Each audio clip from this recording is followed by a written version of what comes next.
존경하는 국민 여러분, 지난 1년 저는 평범함이 가장 위대한 것을 하루하루 느꼈습니다. 촛불광장에서 저는 군중이 아닌 한 사람 한 사람의 평범한 국민을 보았습니다. 어머니에서 아들로, 아버지에서 딸로 이어지는 역사가 그 어떤 거대한 역사의 흐름보다 중요하다는 것을 깨달았습니다.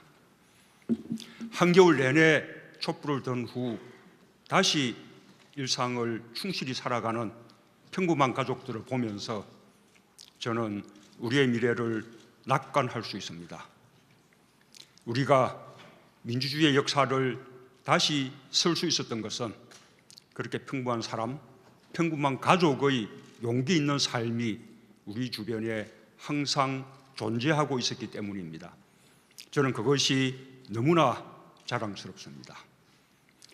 덕분에 우리는 오늘 희망을 다시 이야기할 수 있게 되었습니다. 국민들께서는 자신의 소중한 일상을 국가에 내어 주었습니다. 나라를 바로 세울 힘을 주었습니다. 이제 국가는 국민들에게 응답해야 합니다. 더 정의롭고, 더 평화롭고, 더 안전하고, 더 행복한 삶을 약속해야 합니다. 그것이 바로 나라다운 나라입니다. 2018년 새해 정부와 저의 목표는 국민들의 평범한 일상을 지키고 더 나아지게 만드는 것입니다. 국민의 뜻과 요구를 나침반으로 삼겠습니다. 국민들께서 삶의 변화를 체감할 수 있게 하겠습니다. 국민 여러분, 제가 대통령이 되어 제일 먼저 한 일은 집무실에 일자리 상황판을 설치한 것입니다. 사람 중심 경제라는 국정 철학을 실천하기 위해서였습니다. 일자리는 우리 경제의 근간이자 개개인의 삶의 기반입니다. 사람 중심 경제의 핵심에 일자리가 있습니다. 정부는 좋은 일자리 확대를 위해 지난해 추경으로 마중물을 붓고 정부 지원 체계를 전면 개편했습니다. 공공부문 비정규직의 정규직화가 시작되었고 8년 만의 대타협으로 올해 최저임금 인상률을 16.4%로 결정했습니다. 일자리 문제 해결에 앞장서는 기업들도 늘어났습니다. 노사 간에도 일자리의 상생을 위한 뜻깊은 노력들이 시작되었습니다. 정부는 올해 이러한 변화들을 확산시켜 나가겠습니다. 특히 최저임금 인상은 우리 경제의 체질을 바꾸는 의미 있는 결정입니다. 저임금 노동자의 삶의 질을 보장하고 가계소득을 높여 소득주도 성장의 기반이 될 것입니다. 상생과 공존을 위하여 소상공인과 영세 중소기업의 부담을 줄여주는 지원 대책도 차질 없이 실행할 것입니다. 취업시장에 진입하는 20대 후반 청년 인구는 작년부터 2021년까지 39만 명 증가했다가 2022년부터는 정반대로 빠르게 감소할 것으로 전망됩니다. 청년 일자리는 이러한 인구 구조 문제에 직면하고 있습니다. 따라서 앞으로 3, 4년간 특단의 대책이 필요합니다. 저는 청년 일자리 문제를 국가적인 과제로 삼아 앞으로도 직접 챙기겠습니다. 일자리 격차를 해소하고 일자리의 질을 개선하는 것도 중요합니다. 비정규직의 정규직화, 임금 격차 해소, 노동시간 단축, 일자리 나누기 같은 근본적인 일자리 개혁을 달성해야 합니다. 특히 노동시간 단축은 우리 삶을 사람답게 만들기 위해 더 이상 미룰 수 없는 과제입니다. 모든 경제주체의 참여와 협력이 있어야 가능한 일입니다. 사회적 대화와 대타협에 역점을 두고 추진하겠습니다. 노사를 가리지 않고 대기업이든 중소기업이든 정규직이든 비정규직이든 의지를 갖고 만나겠습니다. 노사정 대화를 복원하겠습니다. 국회도 노동시간 단축 입법 등으로 일자리 개혁을 이끌어 주시기 바랍니다. 혁신성장과 공정경제를 위한 정부의 노력도 계속해 나가겠습니다. 혁신성장은 우리의 미래성장 동력 발굴뿐만 아니라 좋은 일자리 창출을 위해서도 반드시 성공해야 합니다. 연말까지 자율주행차 실험도시가 구축됩니다. 2,000개의 스마트 공장도 새로 보급됩니다. 스마트시티의 새로운 모델도 몇 군데 조성할 계획입니다. 국민들께서 4차 산업혁명과 혁신성장의 성과를 직접 느낄 수 있기를 기대합니다. 공정경제는 반칙과 특권이 없는 사회, 더불어 잘 사는 나라로 가기 위한 기반입니다. 채용비리, 우월한 지위를 악용한 갑질 문화 등 생활 속 적폐를 반드시 건절하겠습니다. 모든 국민이 공정한 기회와 경쟁을 보장받고 억울하지 않도록 해나갈 것입니다. 재벌 개혁은 경제의 투명성은 물론 경제 성과를 중소기업과 국민에게 돌려준다는 측면에서도 중요합니다. 엄정한 법 집행으로 일감 몰아주기를 없애겠습니다. 총수일가의 편법적 지배력 확장을 억제하겠습니다. 기업의 지배구조 개선을 위해 주주 의결권을 확대하고 스튜어드십 코드를 도입하겠습니다. 기업 활동을 억압하거나 위축시키려는 것이 아닙니다. 오히려 재벌 대기업의 세계 경쟁력을 높여줄 것이라고 믿습니다. 금융도 국민과 산업 발전을 지원하는 금융으로 혁신해야 합니다. 금융권의 갑질, 부당대출 등 금융 적폐를 없애고 다양한 금융사업이 발전할 수 있도록 진입 규제도 개선하겠습니다. 불안전 금융 판매 등 소비자 피해를 막고 서민, 중소상인을 위한 금융 기능을 대폭 강화할 것입니다. 존경하는 국민 여러분, 지난해 여러 차례 안타까운 재해와 사고가 있었습니다.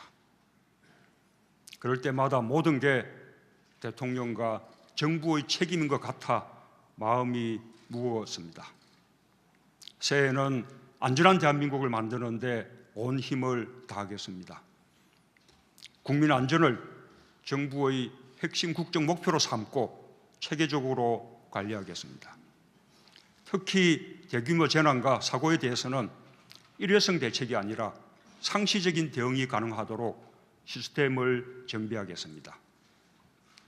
2022년까지 자살 예방, 교통안전, 산업안전 등 3대 분야 사망 절반 줄이기를 목표로 국민 생명 지키기 3대 프로젝트를 집중 추진하겠습니다. 감염병, 식품, 화학제품 등의 안전 문제도 정기적으로 이행 상황을 점검해 국민들께 보고드리겠습니다. 아동학대, 청소년 폭력, 젠더 폭력을 추방해야 합니다. 범정부적인 역점 사업으로 추진하겠습니다. 세월호 아이들과 맺은 약속, 안전한 대한민국을 꼭 만들겠습니다. 존경하는 국민 여러분, 지난 한 해 많은 국민을 만났습니다. 일상을 포기하고 치매 가족을 보살피는 분, 창업 실패로 인생의 막다른 골목에 처한 청년, 방과 후 혼자 있는 아이를 걱정하는 직장맘, 한 분 한 분이 소중한 우리 국민입니다. 올해 우리는 국민소득 3만 불 시대를 맞이할 것입니다. 3만이라는 수치가 중요하지 않습니다. 국민소득 3만 불에 걸맞는 삶의 질을 우리 국민이 실제로 누리는 것이 중요합니다. 이제 나라와 정부가 국민의 울타리가 되고 우산이 되겠습니다. 정부의 정책과 예산으로 더 꼼꼼하게 국민의 삶을 챙기겠습니다. 이달부터 건강보험 보장성 강화와 치매 국가 책임제가 본격적으로 시작됩니다. 의료, 주거, 교육과 보육에 대한 국가 책임과 공공성을 강화해 기본 생활비 부담을 줄이겠습니다. 더 이상 과로 사회가 계속되어서는 안 됩니다. 장시간 노동과 과로가 일상이 채로 삶이 행복할 수 없습니다. 노동시간 단축과 정시 퇴근을 정부의 역점 사업으로 추진하겠습니다. 2월부터는 대부업까지 포함하여 법정 최고금리가 24%로 인하됩니다. 상환 능력이 없는 장기 소액 연체자의 채무를 줄여드립니다. 7월에는 신용카드 수수료가 추가 인하됩니다. 서민과 소상공인에게 힘이 되어줄 것으로 기대합니다. 작년에 정부가 8,600억 원을 출연한 모태펀드가 시중에 지원됩니다. 3월에는 이에 이어 10조 원 조성을 목표로 하는 혁신 모음펀드가 출범합니다. 창의적인 아이디어를 가진 청년들이 창업에 도전할 수 있도록 정부가 펀드를 통해 자금을 지원하고 기술 개발, 판로 개척도 도울 것입니다. 3월에 정책금융기관의 연대보증제도가 전면 폐지됩니다. 재창업 지원 프로그램 전용 펀드도 본격적으로 지원을 시작합니다. 두려움 없이 창업에 도전하고 실패를 겪어도 다시 도전할 수 있는 사회로 나아갈 것입니다. 7월에는 노동자와 기업이 여행 경비를 적립하면 정부가 추가 비용을 지원하는 노동자 휴가 지원 제도가 새로 시행됩니다. 저소득층에게 지원되는 문화이용권이 1인당 6만 원에서 7만 원으로 늘어나고 도서 구입, 공연 관람 등 문화 지출에 대한 소득 공제도 새로 시행됩니다. 국민들께서 좀 더 문화를 향유하고 휴식 있는 삶을 즐길 수 있게 되기를 바랍니다. 9월부터 어르신들 기초연금이 20만 원에서 25만 원으로 인상됩니다. 어르신들의 건강도 돌보겠습니다. 지난해 중증 치매 환자 의료비와 틀니 치료비의 본인 부담률을 대폭 낮추었습니다. 올해 하반기에는 임플란트 치료비의 본인 부담률이 50%에서 30%로 인하됩니다. 육아의 부담을 국가가 함께 지겠습니다. 9월부터 만 5세까지 아동수당 10만 원이 새로 지급됩니다. 믿고 맡길 수 있는 국공립 어린이집이 올해 450곳 더 생깁니다. 정부가 지원하는 보육료 단가가 9.6% 인상되어 보육 서비스의 질이 좋아질 것입니다. 온종일 돌봄 서비스를 시군구로 확대하는 시범사업이 상반기에 시작됩니다. 직장 마음의 걱정을 들어드리겠습니다. 여성이 결혼, 출산, 육아를 하면서도 자신의 삶과 가치를 지켜나갈 수 있는 사회를 만들어 가겠습니다. 국민의 삶을 개선하기 위해 정부도 혁신하겠습니다. 혁신의 방향은 다시 국민입니다. 정부 운영을 사회적 가치 중심으로 바꾸겠습니다. 국민의 참여와 협력을 통해 할 일을 하는 정부가 되겠습니다. 공직사회의 낡은 관행을 혁신해서 신뢰받는 정부로 거듭나겠습니다. 2월 말까지 정부 혁신 종합 추진계획을 수립하여 추진하겠습니다. 존경하는 국민 여러분, 지난해 우리 국민들이 들었던 민주주의의 촛불이 국민들의 삶으로 우리 사회 곳곳으로 퍼져가고 있습니다. 지난 연말 취임 후 첫 현장 방문지였던 인천공항공사에서 기쁜 소식이 들려왔습니다. 비정규직 1만 명을 정규직으로 전환하기로 노사가 합의했습니다. 국민의 안전과 생명을 다루는 업무, 상시적이고 지속적인 업무에 종사하는 노동자들은 정규직으로 고용되어야 합니다. 그것이 촛불이 바랐던 상식이고 정의입니다. 10월 20일 대한민국은 새로운 수기 민주주의의 장을 열었습니다. 오랜 갈등 사안이었던 신고리 오리코기 문제를 공론화위원회를 통해 성숙하게 해결했습니다. 개화하고 타협하며 결과를 존중하는 성숙한 민주사회가 촛불이 염원했던 대한민국입니다. 우리 국민은 민주주의 촛불을 더 크고 넓게 밝히고 있습니다. 이제 촛불 정신을 국민의 삶으로 확장하고 제도화해야 합니다. 존경하는 국민 여러분, 헌법은 국민의 삶을 담는 그릇입니다. 국가의 책임과 역할, 국민의 권리에 대한 우리 국민의 생각과 역량이 30년 전과는 크게 달라졌습니다. 30년이 지난 옛 헌법으로는 국민의 뜻을 따라갈 수 없습니다. 국민의 뜻이 국가 운영에 정확하게 반영되도록 국민 주권을 강화해야 합니다.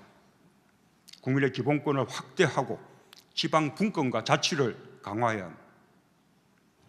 지방선거와 개헌 국민투표 동시 실시는 국민과의 약속입니다. 지난 대선에서 모든 정당과 후보들이 약속했습니다. 사회적 비용을 줄이는 길이기도 합니다. 이번 기회를 놓치고 별도로 국민투표를 하려면 적어도 국민의 세금 1,200억 원 이상을 더 써야 합니다. 개헌은 논의부터 국민의 희망이 되어야지 정략이 되어서는 안 됩니다. 산적한 국정과제의 추진을 어렵게 만드는 블랙홀이 되어서도 안 됩니다. 지방선거와 동시에 개헌 국민투표를 하려면 남은 시간이 많지 않습니다. 국회가 책임 있게 나서 주시기를 거듭 요청합니다. 개헌에 대한 합의를 이뤄 주시기를 촉구합니다. 정부도 준비하겠습니다. 저는 줄곧 개헌은 내용과 과정 모두 국민의 참여와 의사가 반영되는 국민 개헌이 되어야 한다고 강조해 왔습니다. 저는 그 약속을 지키기 위해 대통령으로서 최선을 다하겠습니다. 국회의 합의를 기다리는 한편 필요하다면 정부도 국민의 의견을 수렴한 국민 개헌안을 준비하고 국회와 협의해 나가겠습니다. 존경하는 국민 여러분, 한반도의 평화 정착으로 국민의 삶이 평화롭고 안정되어야 합니다. 한반도에서 전쟁은 두 번 다시 있어서는 안 됩니다. 우리의 외교와 국방의 궁극의 목표는 한반도에서 전쟁의 재발을 막는 것입니다. 저는 당장의 통일을 원하지 않습니다. 제 임기 중에 북핵 문제를 해결하고 평화를 공고하게 하는 것이 저의 목표입니다. 나라를 바로 세운 우리 국민이 외교 안보의 디딤돌이자 이정표입니다. 한반도에서 평화를 이끌어낼 힘의 원천입니다. 지난해 저는 그 힘에 의지해 주변 4대국가 국제사회에 한반도 평화 원칙을 일관되게 주장할 수 있었습니다. 당당한 중견국으로 신북방 정책과 신남방 정책을 천명할 수 있었습니다. 남북 관계에 있어서도 대화의 필요성을 지속적으로 제기할 수 있었습니다. 어제 북한과 고위급 회담이 열렸습니다. 꽉 막혀있던 남북 대화가 복원되었습니다. 북한의 평창 올림픽 참가를 합의했습니다. 트럼프 대통령은 남북 대화와 평창 올림픽을 통한 평화 분위기 조성을 지지했습니다. 한미 연합훈련의 연기도 합의했습니다. 이제 시작입니다. 우리는 평창 동계올림픽과 패럴림픽을 성공적으로 치러내야 합니다. 평화올림픽이 되도록 끝까지 노력해야 합니다. 나아가 북핵 문제도 평화적으로 해결해야 합니다. 이를 통해 남북관계 개선과 한반도 평화의 정기로 삼아야 합니다. 올해가 한반도 평화와 한반도 평화의 새로운 원년이 되도록 최선을 다하겠습니다. 이 과정에서 동맹국 미국과 중국, 일본 등 관련 국가들을 비롯해 국제사회와 더욱 긴밀히 협력할 것입니다. 평창에서 평화의 물줄기가 흐르게 된다면 이를 공고한 제도로 정착시켜 나가겠습니다. 북핵 문제 해결과 평화 정착을 위해 더 많은 대화와 협력을 이끌어내겠습니다. 다시 한번 강조합니다. 한반도 비핵화는 평화를 향한 과정이자 목표입니다. 남북이 공동으로 선언한 한반도 비핵화가 결코 양보할 수 없는 우리의 기본 입장입니다. 한반도의 평화의 촛불을 켜겠습니다. 국민 개개인의 삶 속에 깊이 파고든 불안과 불신을 걷어내겠습니다. 한 걸음 한 걸음 국민과 함께 전쟁 걱정 없는 평화롭고 안전한 일상을 만들어 가겠습니다. 존경하는 국민 여러분, 저는 지난주 위안부 피해자 할머니들을 청와대로 모셨습니다. 80년 전 꽃다운 소녀 한 명도 지켜주지 못했던 국가가 피해자 할머니들에게 다시 깊은 상처를 안겼습니다. 국가의 존재 이유를 다시 생각하게 됩니다. 한일 양국 간에 공식적인 합의를 한 사실은 부인할 수 없습니다. 일본과의 관계를 잘 풀어가야 하는 것도 매우 중요합니다. 그러나 잘못된 매듭은 풀어야 합니다. 진실을 외면한 자리에서 길을 낼 수는 없습니다. 진실과 정의라는 원칙으로 돌아가겠습니다. 역사를 바로 세우는 일은 다시는 그런 참혹한 일이 일어나지 않도록 인류 사회에 교훈을 남기고 함께 노력해 나가는 것입니다. 대통령으로서 저에게 부여된 역사적 책무라고 생각합니다. 정부는 피해자 할머니들의 명예와 존엄을 회복해 드리겠습니다. 마음의 상처를 치유할 수 있는 조치들을 취해 나가겠습니다. 이 모든 과정에서 할머니들의 목소리를 듣고 또 듣겠습니다.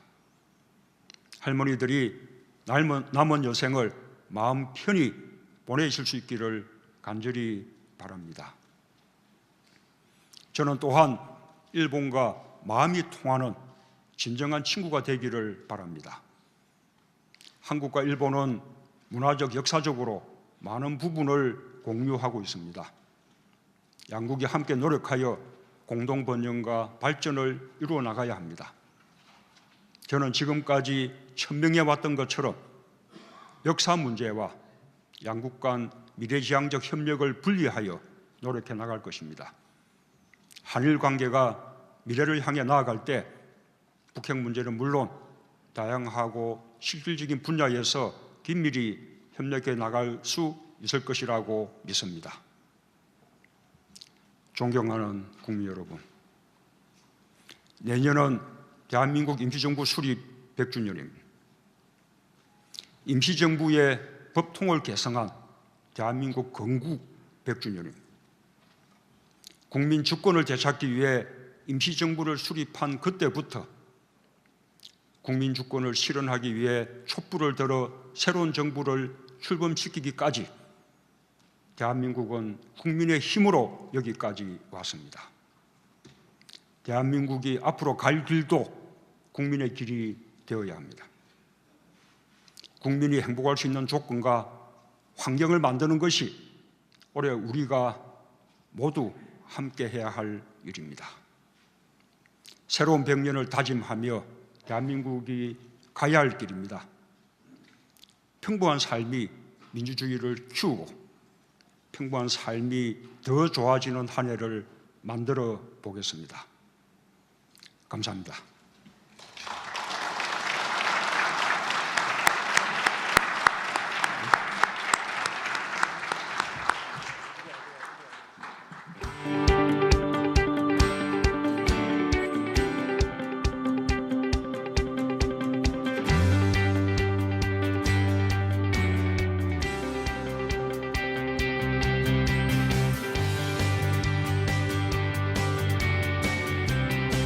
요즘 불도 많이 나고 안 좋은 뉴스가 좀 많이 나오는데 조금 좋은 뉴스나 소식 같은 게 좀 더 넘치는 한 해가 됐으면 좋겠어요.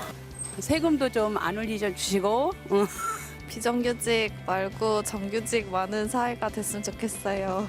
고등학교 내에서 좀 더 개성을 펼칠 수 있는 활동이나 좀 더 다양한 진로 활동이 많아졌으면 좋겠습니다. 저희 같은 밴드가 신나게 열심히 음악할 수 있는 세상을 계속 만들어주시면 좋을 것 같아요. 저작권법도 한번 알아봐 주세요. 전국에 있는 모든 어린이집의 아이들이 이렇게 바깥 놀이터가 있는 어린이집에서 힘차게 뛰어놀면서 자라기를 바랍니다. 아이들과 같이 보내는 시간이 좀 더 많았으면 좋겠어요. 집값 팍팍 내려가지고 그 부담 없이 큰 집 아니더라도 마음 편히 살 수 있게 해주시면 감사하겠습니다. 온 나라가 좀 편했으면 좋겠어요. 네, 정치인들도 그렇고 모두가 좀 편했으면 좋겠어요. 모두가 행복하고 모두가 싸우지 않는 나라가 됐으면 좋겠어요.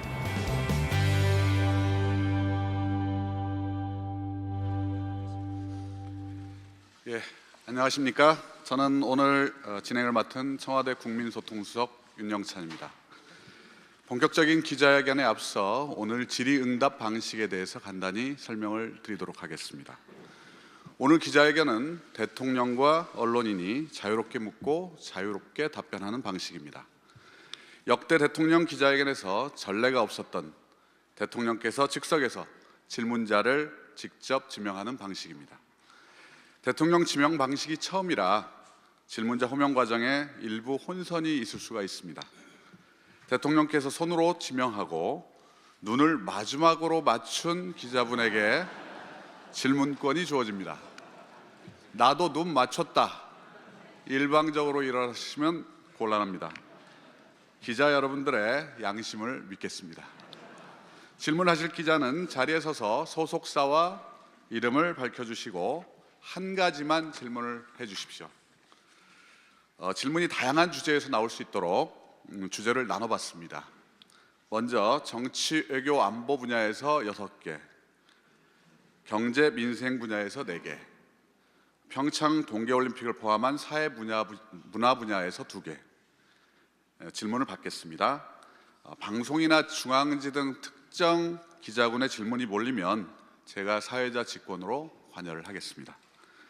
해외 언론 질의응답 시에는 질문 시에는 순차 통역으로 답변 시에는 동시 통역을 진행하겠습니다. 그럼 이제부터 정치, 외교, 안보 분야 질의응답을 시작하겠습니다. 기자 여러분 손 들어주십시오.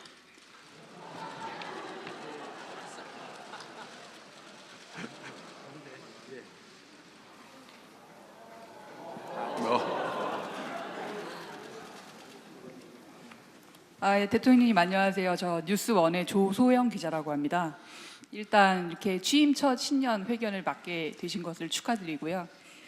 제 질문은 오늘 신년사에서 상당히 다양한 분야에서 총망라해서 말씀을 주셨어요. 그럼 이제 집권 2년차 이거를 이제 구상을 해서 실현을 하시려면 야당과의 관계도 굉장히 중요할 것 같은데요.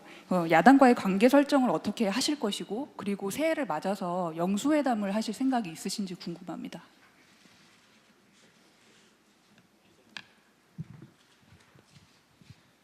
예, 지금 우리가 여소야대 국면이기 때문에 이 개혁을 위해서는 협치를 통해서 야당과 소통하고 또 협력을 받아내는 것이 대단히 중요한 것 같습니다. 새해에도 진정성을 가지고 여러 가지 소통하고 대화를 하면서 야당과 협치해 나갈 수 있도록 최선을 다하겠습니다. 예.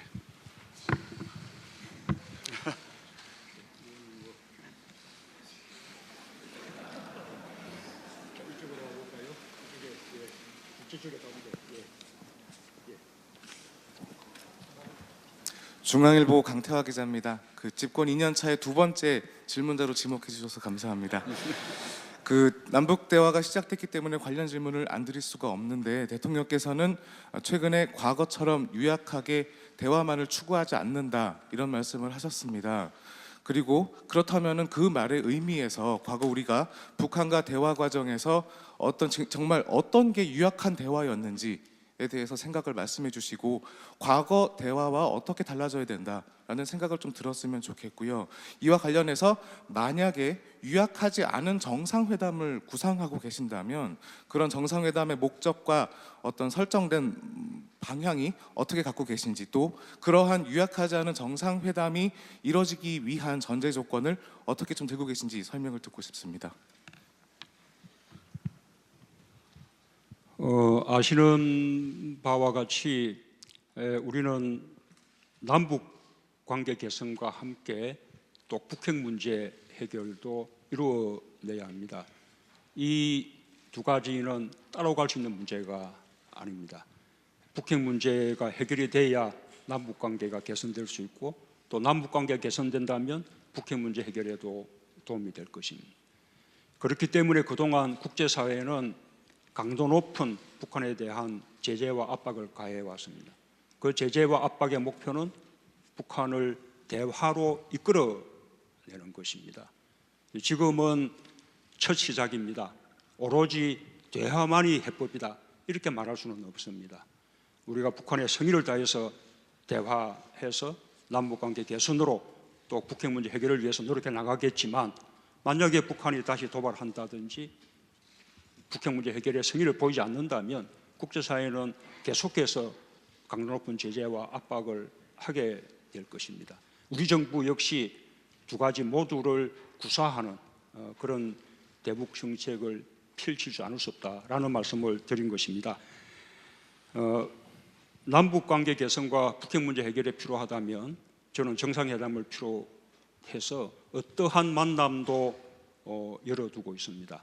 그러나 회담을 위한 회담이 목표일 수는 없습니다.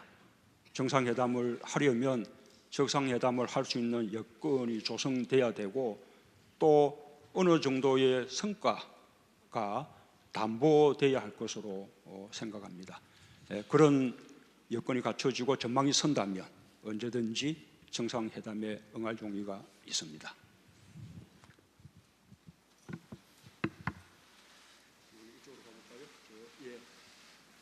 이쪽에서 방금 손 드신 분이요. 안녕하세요. 미국 ABC 뉴스 조주희 기자입니다. 조금 어려운 질문이 될 수도 있겠는데요. 이게 미국은 한국에 가장 가까운 동맹 국가고 또 북한은 한국의 형제 국가입니까? 그런데 미국 간 지금 양보 없는 대치 상황 속에서 이전에는 한국이 위협받는 상황에서 미국이 한국을 도와주는 그런 포지션이었다면 이제는 북한이 직접 미국을 겨냥하며 협박할 수 있는 그런 시대가 왔습니다. 근데 이게 양자택일을 할 수 있는 문제인지 모르겠지만 일부 미국인들 사이에서는 미북 간 갈등 상황이 일어나면 한국은 어떻게 포지셔닝을 할 건지 궁금해하는 미국인들이 꽤 많습니다. 거기에 대해서 대통령께서 어떻게 생각하시는지 한 말씀 해주시죠. 저는 안보에 관해서 한국과 미국은 오랜 동맹국가이기도 하지만 또 안보에 관한 이해를 함께 공유하고 있다고 생각합니다. 북한의 핵과 미사일에 대해서 위협을 느끼는 것도 한국 또 미국 마찬가지입니다. 그래서 한미 양국은 대단히 긴밀하게 공조하면서 북한 핵 문제에 대응해 왔습니다. 또 그러면서 아까 말씀드린 대로 강도 높은 제재와 압박을 국제사회와 함께 나가면서 그러나 그 궁극의 목표는 북한을 대화로 이끌어내서 외교적인 해법을 강구하는 것이다라는 것을 분명히 했습니다. 이제 미국이 주도했던 제재와 압박 거의 효과일 수도 있습니다. 남북 간의 대화가 시작되었습니다.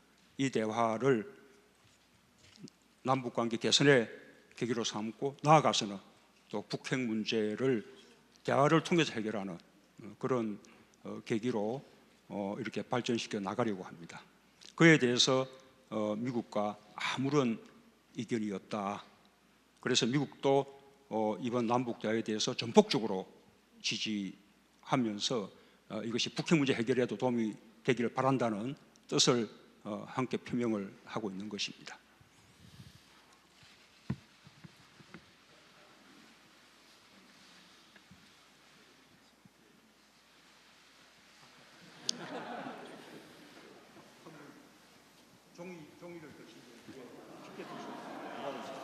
네, 종이 드신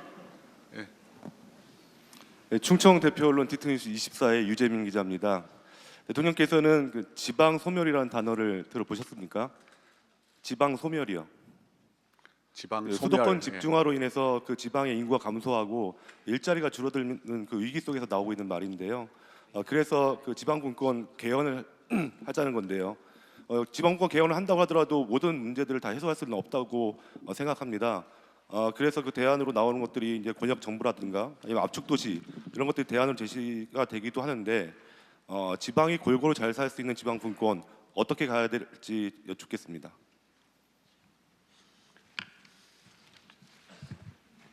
우선 그 지방 분권과 자치를 강화하겠다라는 우리 정부의 정책 기조에 대해서 과연 지방이 그런 역량을 갖추고 있느냐 그런 의구심을 가지는 분들도 있습니다. 저는 그렇지 않다고 생각합니다. 지금 지방 정부들은 충분한 역량을 갖추고 있고 오히려 중앙 정치에서 부족한 부분들을 저는 지방 정부가 메워주고 있다고 생각합니다. 지방 그 정부가 단순한 행정 사무의 어떤 한 부분을 이렇게 자치하는 데서 넘어서서 재정, 조직, 인사 그리고 복지에 대해서도 자치권과 분권을 확대해 나간다면 지방 정부는 주민들을 위해서 보다 밀착하면서 많은 일들을 할 수 있을 테고 그것은 또 지방을 균형 있게 발전시켜주는 길이기도 합니다. 그렇게 된다면 누구나 다 서울로 수도권으로 이렇게 몰려드는 현상을 억제하면서 지방이 피폐해지는 또 공동화되는 그런 길을 근본적으로 막을 수 있다고 생각합니다. 예, 지금 정치 분야 3개가 계속되다가 우리 지방 쪽에서 질문이 나왔기 때문에 계속해서 정치 외교 안보 쪽 질문을 3개 더 받겠습니다.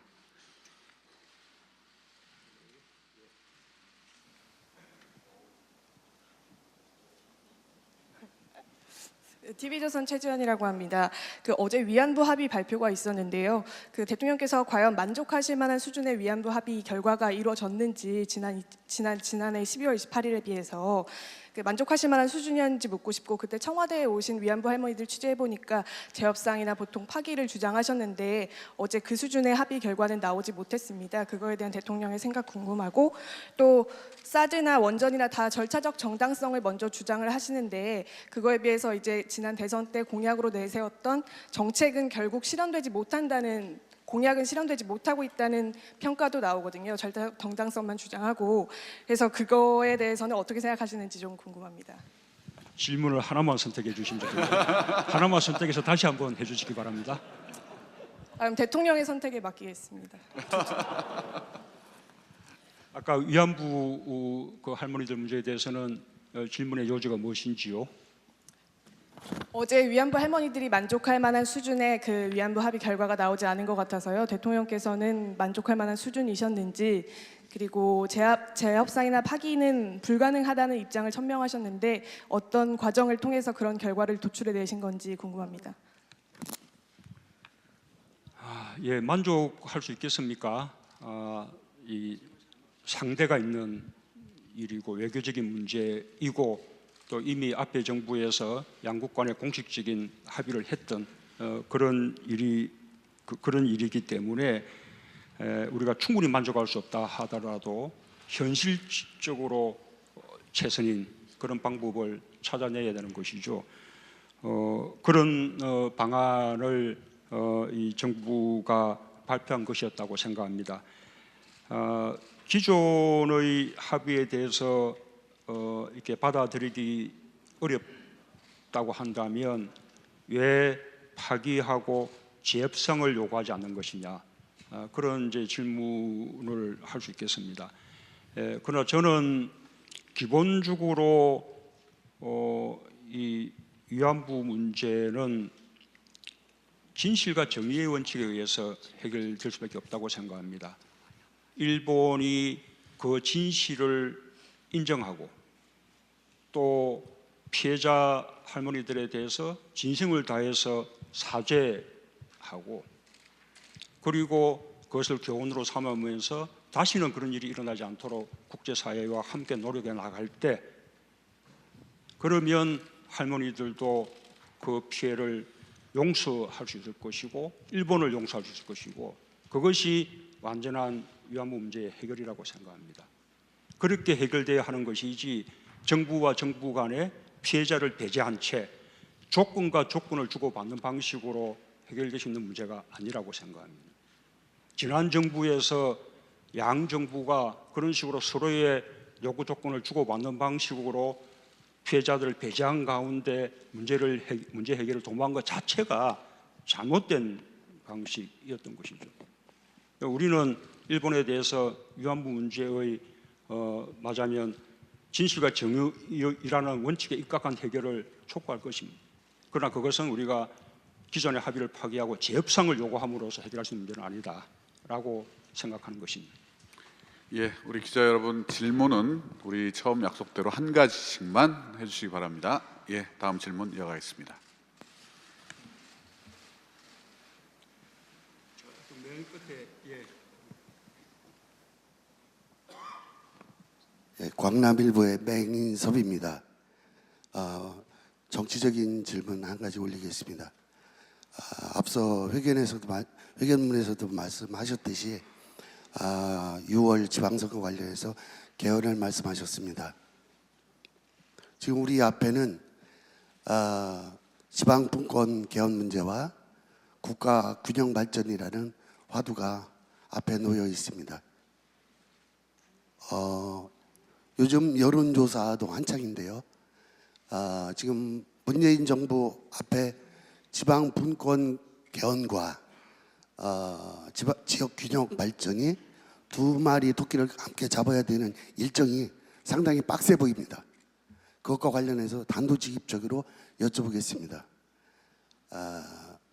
개헌 방식 중에 대통령 4년 중임제,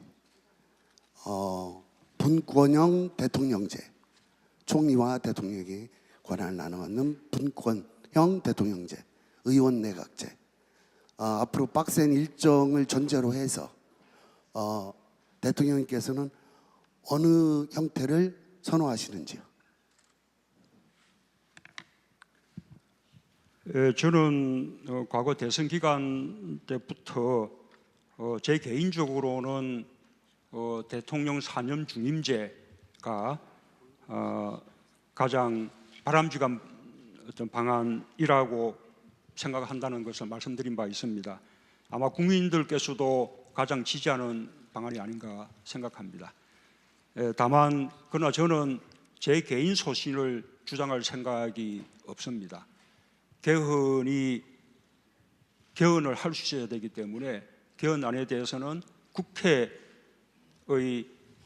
3분의 2 찬성을 받을 수 있어야 하고 또 국민투표에서 통과돼야 합니다. 그래서 국회가 동의하고 또 국민들이 지지할 수 있는 그런 어떤 채소 부모들을 찾아내는 것이 필요하다고 생각합니다.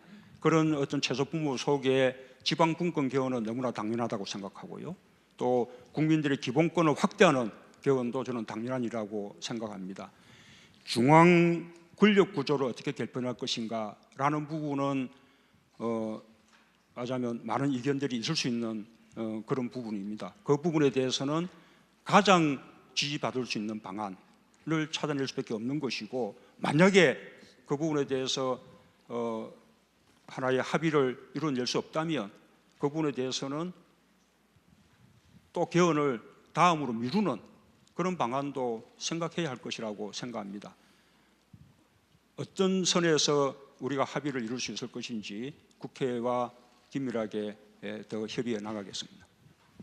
예, 정치 외교 안보 분야 일단 1라운드 마지막 질문입니다.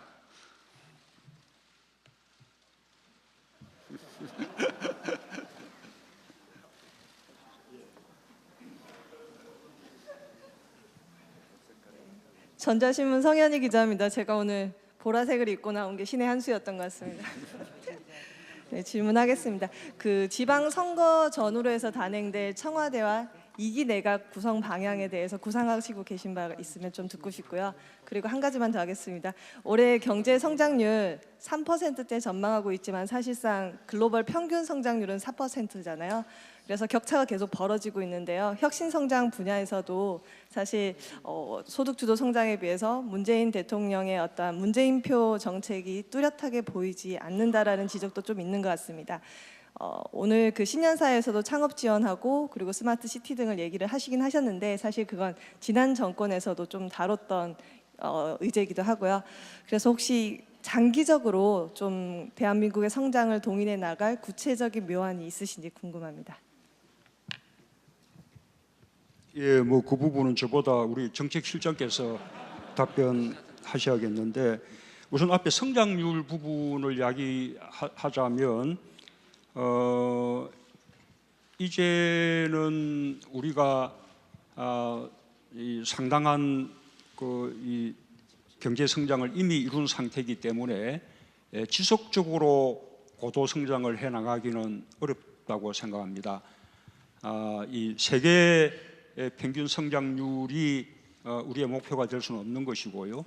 우리가 이제 OECD 국가들 가운데서 우리가 상위권의 성장률을 유지할 수 있다면 저는 그것은 뭐 만족할 수 있다고 생각합니다.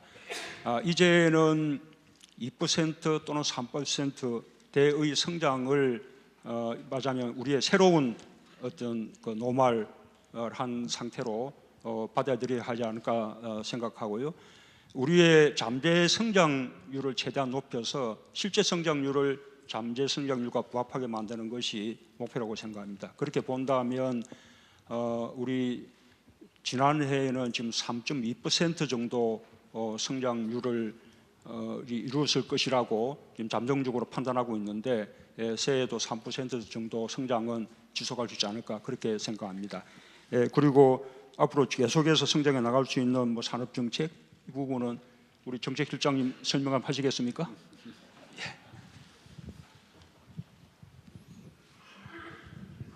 네, 지난해 저희가 그 혁신 성장안을 발표를 했는데요. 이 정부의 성장의 두 축입니다. 일자리 소득을 통해서 수요 창출을 통한 성장, 그리고 공급 측면에서 산업 분야의 성장을 지난해 12월에 발표를 저희가 했었는데요. 과거하고 다른 부분은 과거에는 특정 산업을 국가가 이끌어가는 형식의 성장 정책이었다면 이번에는 지자체와 민간 부분에서 선정한 선도 산업을 정부가 지원하는, 다시 말하면 정부가 끌고 가기보다는 민간 부분에서 제한되는 부분을 정부가 지원하는 사업 주체별 또는 사업별 성장 전략입니다. 그래서 이미 아까 대통령께서 언급이 있으셨습니다마는 스마트 시티 또는 자율주행차, 드론, 재생에너지 이런 부분은 이미 많은 기업들이 지자체와 협의해서 사업 준비를 하고 있는 걸로 그렇게 알고 있고, 올해는 상당한 그런 부분에서의 성과는 쉽게 나타나리라고 봅니다. 또 하나 추가로 말씀을 드린다면 이러한 새로운 성장 동력들이 만들어지기 위해서는 기본적으로 노사 합의, 특히 노사정민까지 포함한 사회적 대타협이 매우 중요하기 때문에 1월 중에 사회적 대타협에 관한 기구가 우리 노사정위원회가 출범이 되면 그러한 저희가 계획하고 있는 또는 민간에서 계획하고 있는 선도 사업에서 노사 대타협을 통해서 일자리도 만들고 또 새로운 사업 또는 산업을 일으키는 그런 좋은 사례를 만들려고 예정을 하고 있습니다. 네. 그리고 성현아 기자님. 청와대 및 이기 첫 내각 번째 구성, 질문이 네. 청와대 2기 개편에 청와대 대한 및 이기 내각 2기 내각.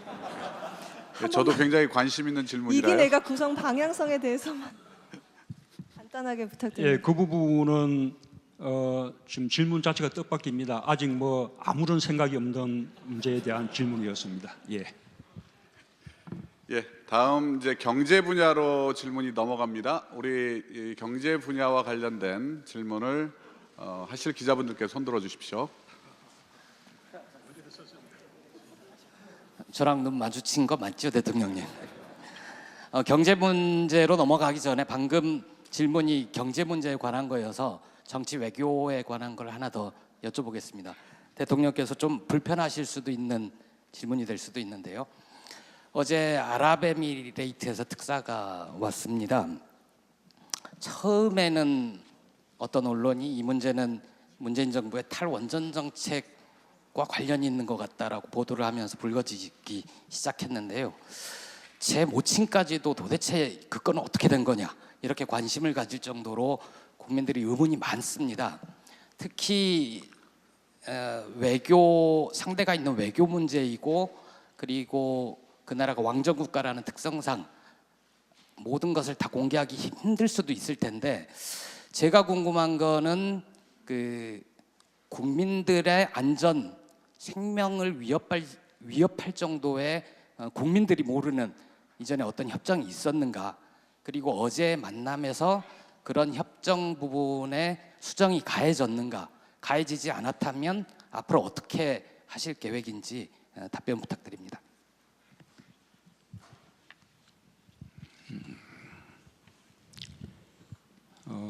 UAE와 우리나라 간에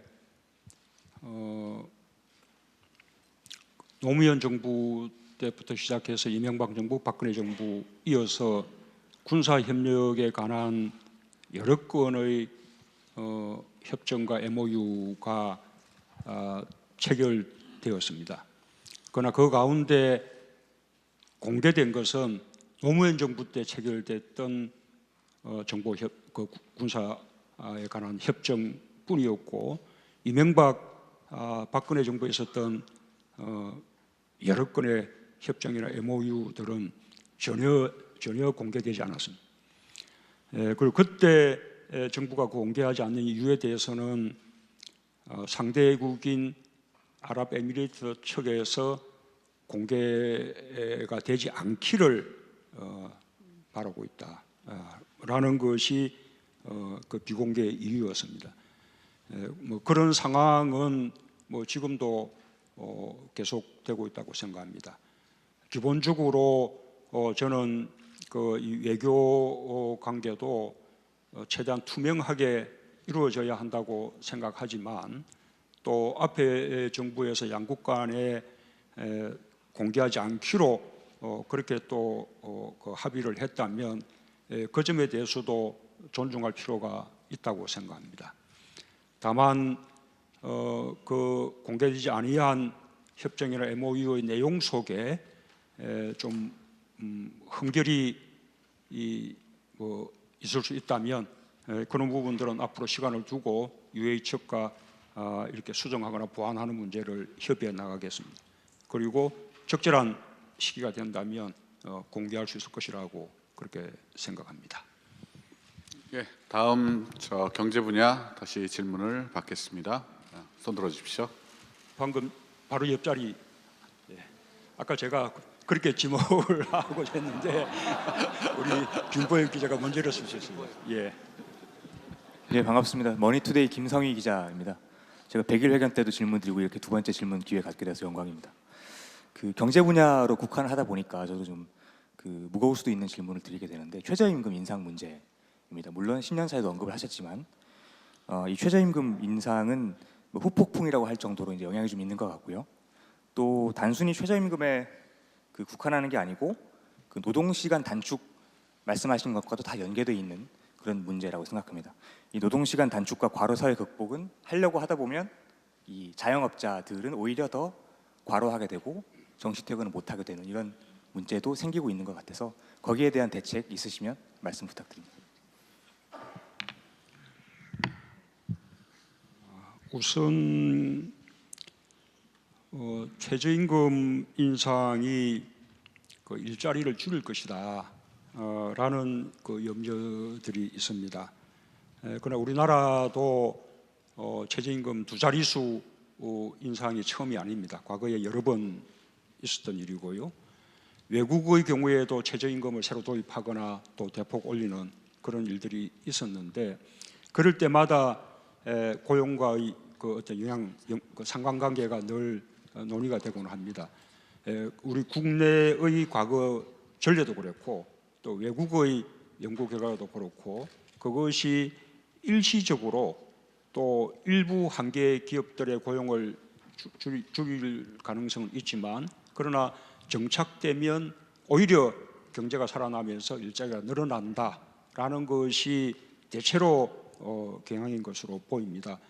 지금 금년에 상당히 높은 최저임금 인상이 이루어졌기 때문에 지금 우리 1월 달에 그에 대한 다소 뭐 혼란스러운 일이라든지 걱정들이 있을 수 있을 것 같습니다. 여러 가지 한계 기업들 특히 이 아파트 경비원이라든지 또 청소하는 분들이라든지 이런 어떤 취약계층 쪽에 고용들이 좀 위협받을 그런 이제 소지가 있다고 봅니다. 그런 부분에 대해서는 우리 청와대부터 직접 점검해 나가면서 최선을 다해서 그런 일이 발생하지 않도록 그렇게 노력해 나갈 것입니다. 이 자영업자들이나 소상공인들의 부담에 대해서는 정부가 이미 대책을 마련했습니다. 일자리 안정자금 3조 원을 예산으로 확보해서 고용보험으로 들어오기만 하면 증가되는 인가만큼 정부가 직접 지원을 해주고 또 고용보험에 들어올 경우에 4대 보험료를 또 지원해주고 또 이 4대 보험료에 대해서 세액공제 혜택도 주고 그래서 이 정부가 만들어 놓은 대책을 이 소상공인들과 자영업자들이 이용하기만 하면 저는 문제가 없다고 봅니다. 다만 여전히 정부의 지원 대책에도 불구하고 이 사회보험의 바깥에 머무는 노동자들을 어떻게 할 것인가라는 것이 이제 과제이고 그분들이 저희도 걱정하는 바인데 하여튼 그 점에 대해서 우리 청와대와 정부가 최선을 다해서 그분들이 제도권 속에 들어와서 지원을 받을 수 있도록 노력해 나가겠습니다. 예, 1라운드 경제 분야 마지막 질문 받겠습니다.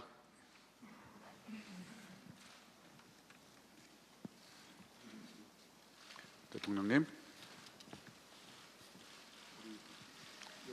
앞줄에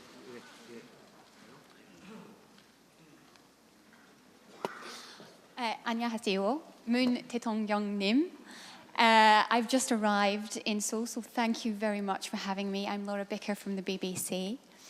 I'd like to ask you a question with regards to North Korea. Now, you have pursued this in policy of engagement. The US policy is one of maximum pressure.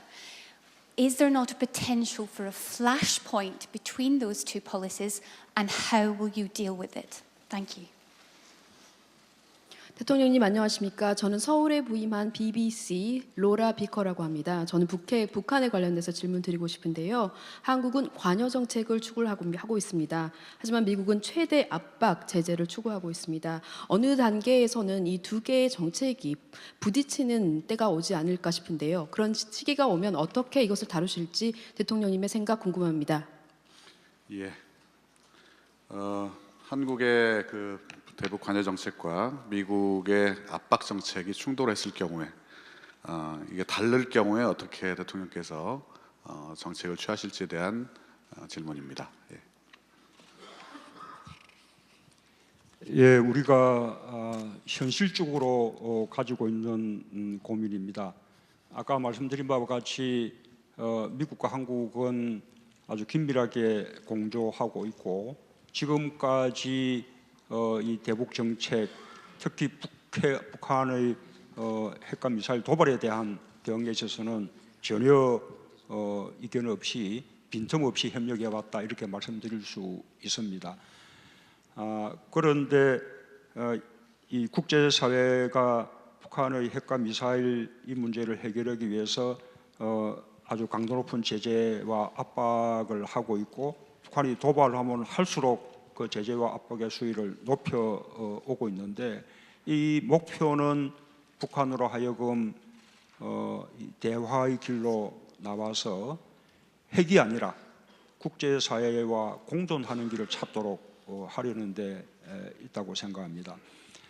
그런데 현실적으로는 이 제재와 압박이 높아지다 보면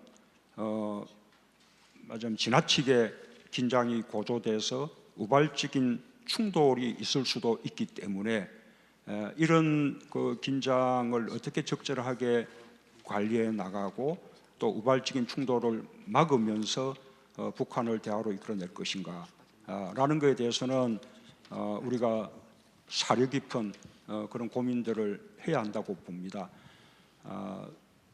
다행히 그렇게 긴장이 높아지고 우발적인 충돌이 있기 전에 북한이 대화의장으로 나왔습니다. 일단 북한이 나온 대화의장은 남북관계 개선을 위한 대화의장입니다. 북한이 비핵화를 위한 대화의장으로 이렇게 나오게 하는 것이 앞으로 우리가 더 해나가야 될 그런 과제라고 생각합니다. 예, 시간 여유가 있어서요. 우리 경제 분야 하나 더 받고 사회 2개를 받은 다음에 또 자유 질문을 드리겠습니다. 그래서 이번에는 손 드셨는데 예. 안녕하십니까. 워싱턴 포스트 지국장 아나 파이필드입니다. 새해 복 많이 받으십시오, 대통령님. 지금부터 영어로 하겠습니다.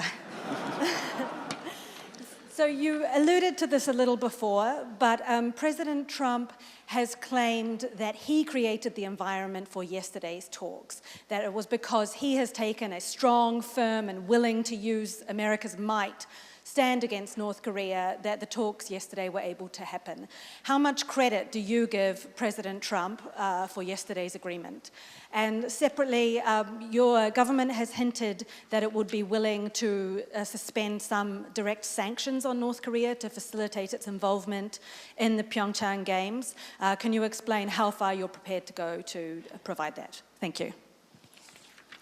네. 워싱턴 포스트의 애나 파이필드입니다.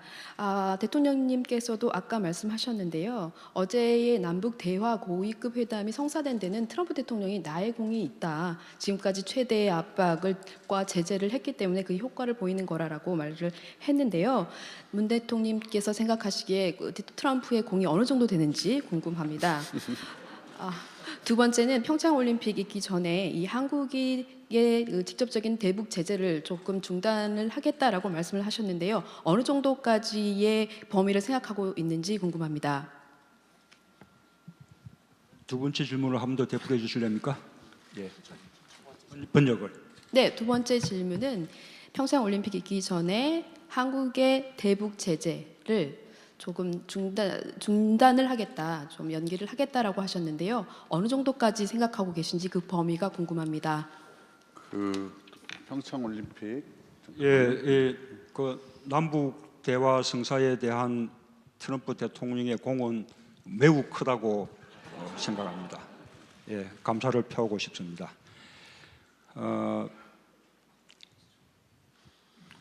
지금 북한과 이 대화가 시작되긴 했지만 이 북핵 문제가 해결된 것이 아니기 때문에 한국은 국제사회와 제재에 대해서는 보조를 함께 맞춰 나갈 것입니다. 한국이 국제적인 어떤 대북 제재와 별개로 독자적으로 대북 제재를 완화할 생각은 지금은 가지고 있지 않습니다.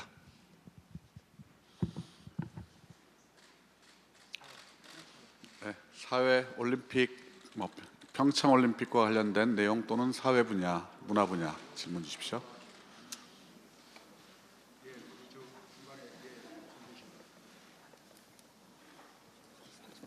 저 조선비제 박정혁 기자입니다. 저 2017년에 그 대통령께서 당내 경선 과정에서 다른 후보를 지지하던 의원들한테 이제 문자 폭탄이나 18원 후원금 같은 게 이제 쏟아지니까 그런 거에 대해서 과도한 표현들이 있어서 의원들이 상처를 받았고 그런 부분들에서 위로도 드린다 뭐 이런 표현을 하셨는데요.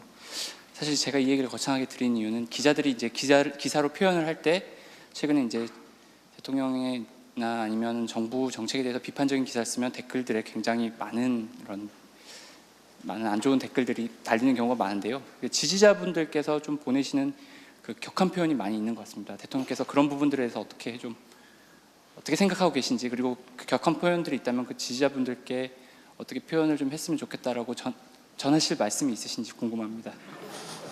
그래야 좀 편하게 기사를 쓸 수 있을 것 같아서. 예.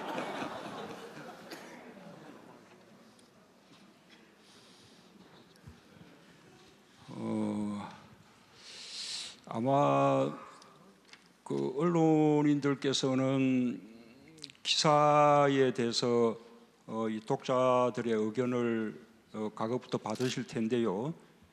지금처럼 그렇게 활발하게 많은 이렇게 댓글을 받거나 하는 것이 조금 익숙하지 않은지 모르겠습니다.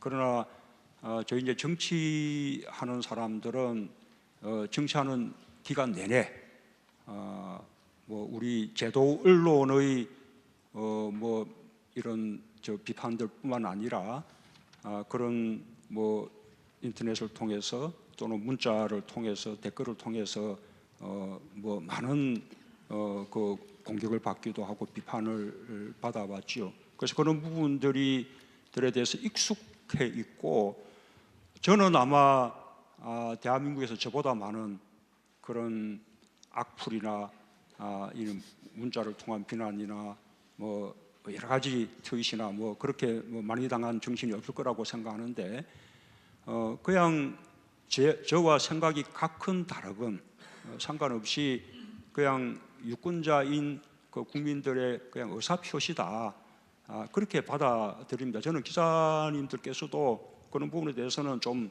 담담하게 그렇게 뭐 생각하시면 되지 않을까 싶습니다. 너무 그렇게 예민하실 필요는 없지 않은가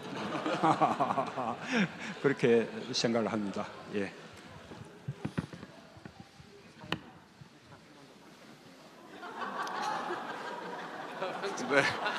네, 우리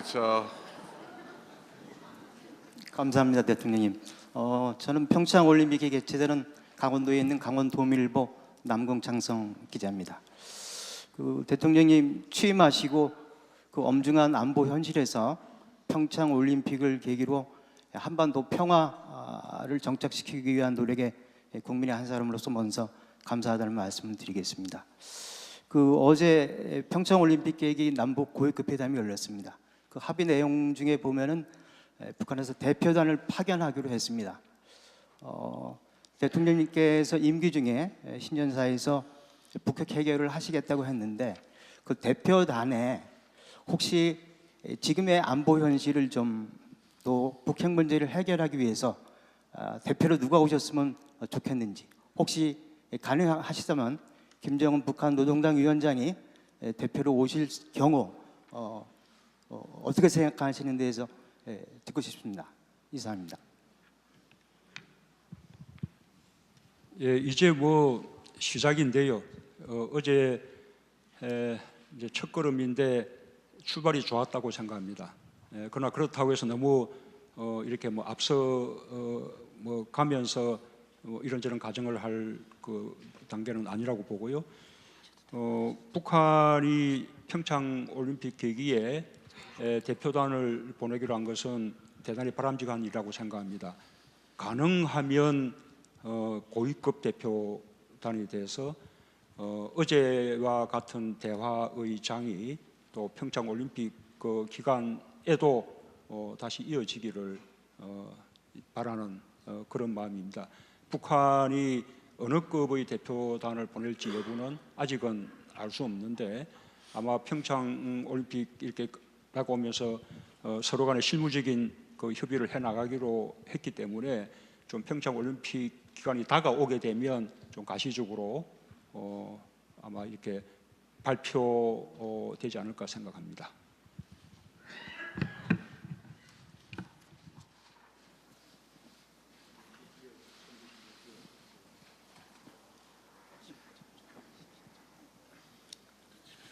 예, 감사합니다. 저는 대전일보 송충원이라고 합니다. 개헌에 관련해서 좀 여쭤보고 싶은데요. 아까도 말씀하시면서 그 국회와 별개로 정부에서도 국민의 의견을 수렴한 개헌안을 준비해서 국회와 협의하겠다라고 말씀하셨는데 이 남은 기간을 좀 역산해 보면은 시간이 마냥 국회의 협의를 지금 기다릴 수만은 없는 그런 상황인 것 같거든요. 말씀하신 것처럼 정부에서 그 정부나 청와대에서 국민 의견을 수렴하는 그런 과정도 있어야 될 테고요. 그래서 언제까지 국회의 협의 과정을 좀 지켜보실 수 있는 마지노선 시기가 언제인지 하고요. 그 관련해서 아까 그 기본권 강화하고 또 그 지방 분권 그런 부분들 계속 강화하는 그런 그 개헌을 그 말씀하셨는데 그런 부분 정부에서 어떻게 준비하고 계신지 컨트롤 타워가 있는지 좀 궁금합니다. 대체로 지방선거 시기에 개헌 국민투표를 함께 하려면 아마도 3월 중 정도에는 발의가 돼야 되지 않을까 생각합니다. 그러려면 국회 개헌 특위에서 2월 말 정도까지는 개헌안에 대한 합의가 이루어져야 되지 않을까 생각하고요. 그것이 가능한지를 저희가 잘 살펴보겠습니다. 국회의 그 개헌 특위의 논의가 2월 정도의 합의를 통해서 3월 정도 발의가 가능하다고 판단된다면 저는 국회 쪽의 논의를 더 지켜보면서 기다릴 생각입니다. 그러나 그것이 기대하기 어렵다고 판단되면 정부가 보다 일찍 개헌에 대한 준비를 자체적으로 또 해나가야 되지 않을까 싶습니다. 개헌안은 오래전부터 논의되어 왔기 때문에 지방 분권 분야든 기본권 강화 분야든 그다음에 또 이 중앙 권력구조 개편 부분이든 안들은 좀 더 나와 있습니다. 그런 가운데서 서로 합의할 수 있는 부분을 모으면 된다고 생각합니다. 저는 두 가지 그 개헌의 길이 있다고 봅니다. 만약에 국회가 의지를 가지고 있고 이 정부와 함께 그 협의가 된다면 저는 최대한 넓은 개헌을 할 수 있을 것이라고 봅니다. 그러나 국회와 정부가 함께 이렇게 합의가 되지 않고 만약 정부가 발의하게 된다면 아마도 국민들이 공감하고 지지할 수 있는 또 국회의 의결도 받아낼 수 있는 그런 어떤 최소한의 개헌으로 좁힐 필요가 있을 수도 있겠다는 생각을 가집니다. 그리고 정부가 개헌을 추진하는 과정에서 중요한 것은 그런 개헌의 안을 마련하는 과정에서 국민들의 의견을 폭넓게 수렴해서 국민과 함께 이렇게 개헌을 해 나가는 그런 노력들이 중요하다고 보고 있습니다. 예, 이제 질문이 한 7, 8분 정도 시간이 남았습니다. 한 3분 정도만 더 받을 수 있을 것 같은데요. 일단 자유질문으로 들어가겠습니다. 그리고 오늘 지상파 방송에서는 지금 아무도 질문이 없는데 두 번째 질문을 지상파께 드릴 테니까 손을 들어주시고요. 일단 자유질문 들어가겠습니다.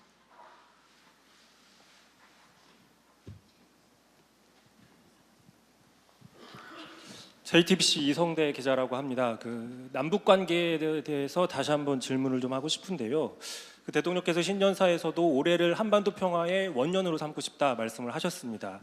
또 아까도 말씀하셨지만 어제 그 남북 고위급 회담이 이제 시작이다라고 말씀을 하셨는데 앞으로 그 남북 관계에 있어서는 개성공단 재개나 또는 금강산 관광 재개, 또 나아가 오이사 조치 같은 문제들이 있는데 이런 문제들을 과연 올해 안에 적극적으로 푸실 생각이 있는 건지 만약에 있으시다면 뭐 미국 측과의 어떤 긴밀한 조율들도 필요할 텐데 이런 관계들을 어떻게 풀어 나가실 건지에 대해 좀 구체적인 보관 같은 거를 듣고 싶습니다.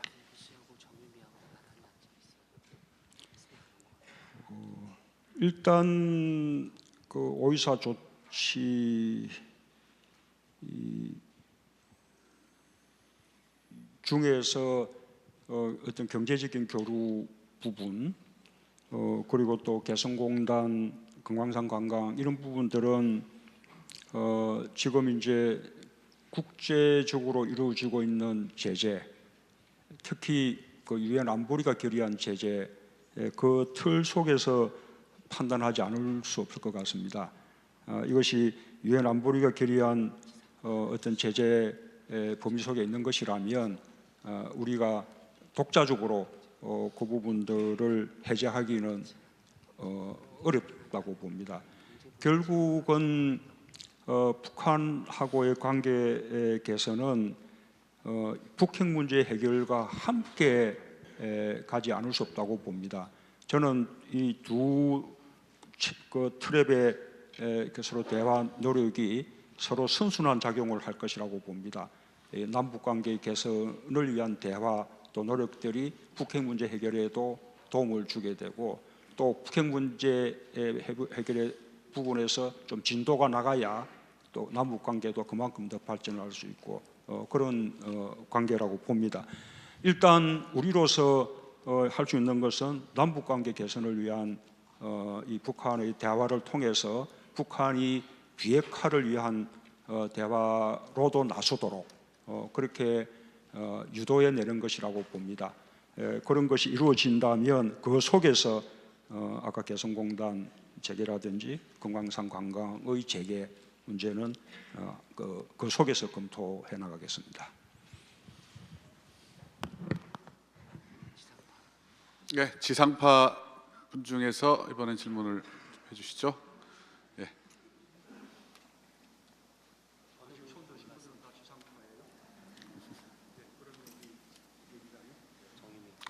예. 네, SBS 정유입니다. 어제 발표하신 그 위안부 합의 후속 조치 관련해서 한 가지 간단히 여쭙겠습니다. 그 일본이 출연한 10억엔 과연 정말 그 할머니들의 요구대로 일본에 반환할 수는 없는 건지, 그 10억엔을 앞으로 어떻게 해 나가시겠다는 건지 좀 구체적으로 말씀 부탁드립니다. 우선은 그 위안부 할머니들의 이 상처를 치유할 수 있는 또 그리고 그분들 위로할 수 있는 치유 조치가 필요한데 할머니들이 받아들이지 않는 그 한일 간의 합의에 의해서 일본이 출연한 돈으로 그런 치유 조치가 이루어지고 있다는 사실을 할머니들은 받아들일 수가 없는 것입니다. 그래서 우리 정부는 그 할머니들에 대한 치유 조치는 우리 정부의 돈으로 하겠다는 것입니다. 기왕에 이루어진 지출들도 다 우리 정부의 돈으로 대체하겠습니다. 그러면 이미 그 치유금을 받은 할머니들도 떳떳할 수 있을 것이고 또 아직 받지 않은 할머니들도 이제는 떳떳하게 돈을 받을 수 있을 것이라고 생각합니다. 그러면 일본이 출연한 10억엔은 어떻게 할 것이냐? 저는 그 부분에 대해서는 일본과 또 우리 그 할머니들과 또는 시민단체들과 이렇게 앞으로 조금 협의해 나갈 필요가 있다고 생각합니다. 만약에 그 돈이 위안부 문제를 해결할 수 있는 어떤 좋은 그런 목적으로 사용될 수 있다면, 그리고 그 사용에 대해서 일본과 우리 위안부 할머니들 또 시민단체들이 또 동의한다면 저는 그것도 하나의 바람직할 수 있다고 생각합니다. 그래서 일본이 출연한 10억엔의 앞으로 사용 이 부분에 대해서는 좀 더 시간을 가지고 일본과도 협의해 나가고 또 위안부 할머니들 비롯한 관련 단체들과도 협의해 나가겠습니다. 자, 이제 마지막 질문자입니다.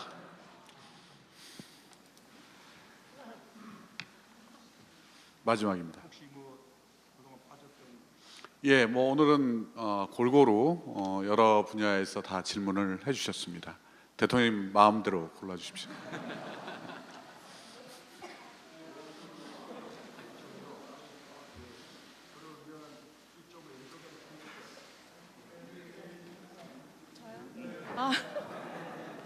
감사합니다. 울산매일신문 조혜정 기자입니다.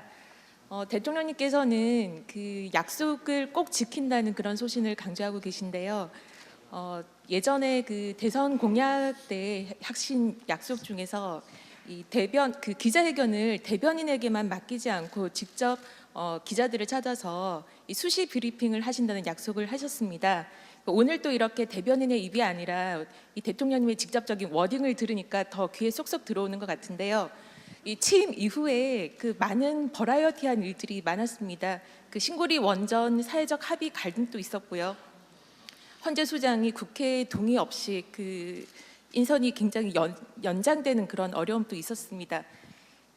지금까지 일어난 많은 발생한 일들이 수시 브리핑을 할 만한 사안이 아니었는지, 그동안 없었는지, 혹시 대통령님께서 기자들과 직접적인 수시 브리핑을 하고 싶었지만 우리 정치공학상 우리 참모진들의 만류가 있었는지도 궁금하고요. 앞으로 어떤 사안에 대해서 수시 브리핑을 하실 의향이 있으신지 여쭙고 싶습니다.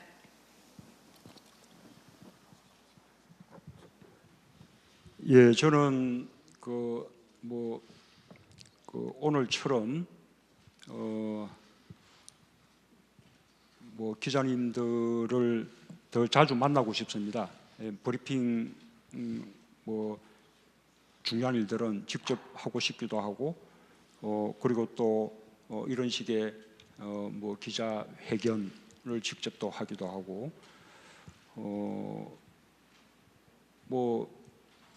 그런데 또 많은 일들이 있었고 그 가운데 해외에 나가야 되는 일정들도 많았고 그래서 하고 싶은 일들을 다 할 수는 없는 상황이죠.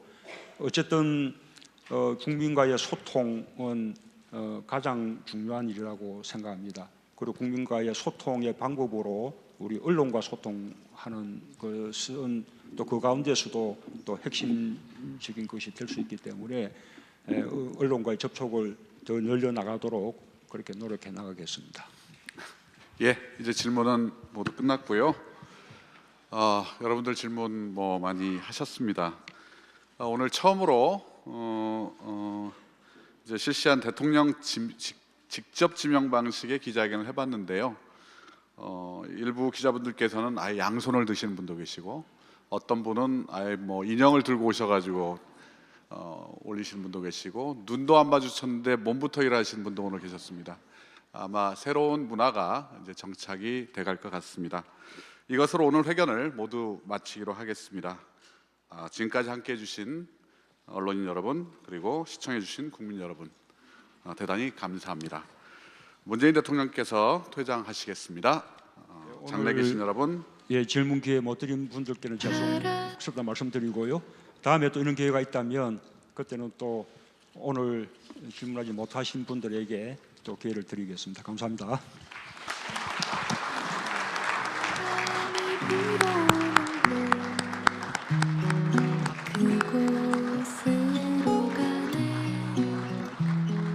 예, 장내에 계신 여러분, 앞으로 대한민국을 더욱 잘 이끌어달라는 의미로 격려와 응원의 박수를 다시 한번 부탁드립니다.